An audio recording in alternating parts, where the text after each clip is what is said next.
राजनीति काफ़ी क्रूर होती है क्योंकि जब तक आप ताकतवर होते हैं बस तभी तक दूसरा आप पर हमला नहीं करता, लेकिन जैसे ही आप कमज़ोर हुए आप पर ताबड़तोड़ हमले शुरू हो जाते हैं।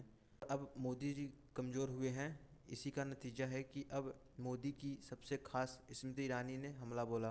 पुरानी कहावत के अनुसार जब केंद्र में राजा कमज़ोर होता है तो राज्यों शत्रु बगावत कर देते हैं, और नरेंद्र मोदी के साथ भी अब यही हो रहा है क्योंकि मोदी नाराज नेता हमलावर और विरोधियों के साथ मिलकर साजिश रचने में लगे हुए हैं, और जिससे मोदी नफरत करते हैं उस नेता का नाम लेकर अपने खास तारीफों के पुल बांध रहे हैं।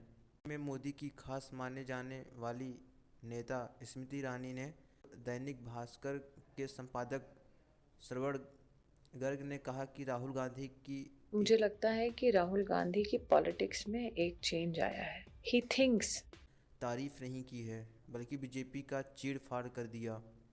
गर्ग यह भी कहते हैं कि ईरानी ने जब बोला वो काबिले तारीफ़ हैं और बीजेपी को आईना भी दिखाया। स्मृति ईरानी ने जो बोला वो कंगना के विरोध में बोला है और कंगना को ध्वस्त कर दिया। स्मृति ईरानी इससे आगे बढ़कर कह रही हैं कि नरेंद्र मोदी जी, आपका इकबाल अब ख़त्म हो चुका है और अब जनता से आप कनेक्ट नहीं हो पा रहे हैं। तो आप समझ सकते हैं कि कैसे गर्ग ने ईरानी के बयान का विश्लेषण किया है। इसके साथ ही साथ स्वर्ण गर्ग आगे कहते हैं कि ईरानी ने जो कहा इसका मतलब गलत निकाल रहे हैं।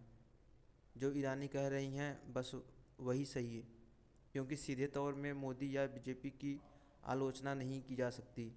ईरानी सीधे से कभी नहीं कहेंगी कि ये बुड्ढों की पार्टी है, और बीजेपी के नेता के विचार सांप्रदायिक हैं, जबकि राहुल गांधी के विचार सबको साथ लेकर चलने वाले हैं। उनके विचार में देश आगे बढ़ेगा, जनता खुश रहेगी, इसलिए हम उनकी तारीफ़ कर रहा हूँ। अगर आपके पास यह विजन है तो आप इसकी तारीफ़ करेंगे तो समझ सकते हैं कि कैसे स्वर्ण गैंग के ईरानी ने बयान के डिकोड किया है।